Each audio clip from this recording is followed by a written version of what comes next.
नमस्कार दोस्तों, मेरा नाम सोनू है और मैं आज आपको सुनाऊंगा एक बहुत ही प्रेरणादायक कहानी, आखिरी प्रयास। एक समय की बात है, एक राज्य में एक प्रतापी राजा राज करता था। एक दिन उसके दरबार में एक विदेशी आगंतुक आया और उसने राजा को एक सुंदर पत्थर उपहार स्वरूप प्रदान किया। राजा वह पत्थर देखकर बहुत प्रसन्न हुआ। उसने उस पत्थर से भगवान विष्णु की प्रतिमा का निर्माण कर उसे राज्य के मंदिर में स्थापित करने का निर्णय लिया और प्रतिमा निर्माण कार्य का राज्य के महामंत्री को सौंप दिया। महामंत्री गांव के सर्वश्रेष्ठ मूर्तिकार के पास गया और उसे वह पत्थर देते हुए बोला, महाराज, मंदिर में भगवान विष्णु की प्रतिमा स्थापित करना चाहते हैं। 7 दिन के भीतर इस पत्थर से भगवान विष्णु की प्रतिमा तैयार करके राजमहल पहुंचा देना। इसके लिए तुम्हें 50 स्वर्ण मुद्राएं दी जाएंगी। 50 स्वर्ण मुद्राओं की बात सुनकर मूर्तिकार खुश हो गया और महामंत्री के जाने के उपरांत प्रतिमा का निर्माण कार्य शुरू करने के लिए अपने औजार निकाल लिए। अपने औजार में से उसने एक हथौड़ा लिया और पत्थर तोड़ने के लिए उस पर हथौड़े से वार करने लगा, किंतु पत्थर जस का तस रहा। मूर्तिकार ने हथौड़े से कई बार पत्थर पर किए, किंतु पत्थर नहीं टूटा।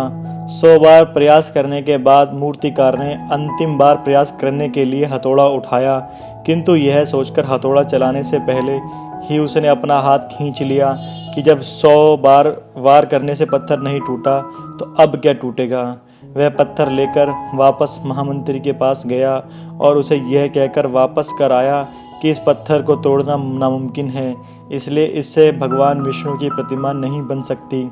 महामंत्री को राजा का आदेश हर हाल में पूरा करना था, इसलिए उसने भगवान विष्णु की प्रतिमा निर्मित कार्य गांव के एक साधारण से मूर्तिकार को सौंप दिया।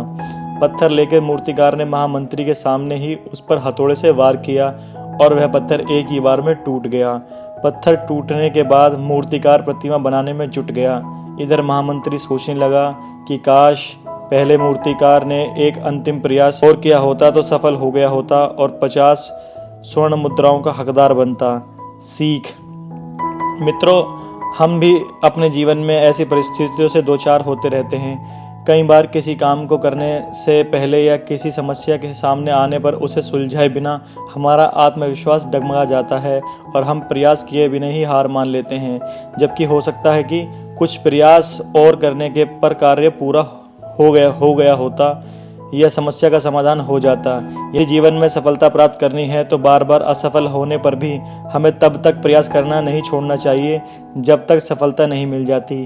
क्या पता जिस प्रयास को करने से पहले हम हाथ खींच लें वही हमारा अंतिम प्रयास हो और उसमें ही हमें कामयाबी मिल जाए। धन्यवाद दोस्तों। अगर आपको हमारी कहानी अच्छी लगी हो तो इसे लाइक शेयर जरूर करें और कमेंट करके हमें ज़रूर बताएं और हमारे चैनल को सब्सक्राइब करना भी ना भूलें।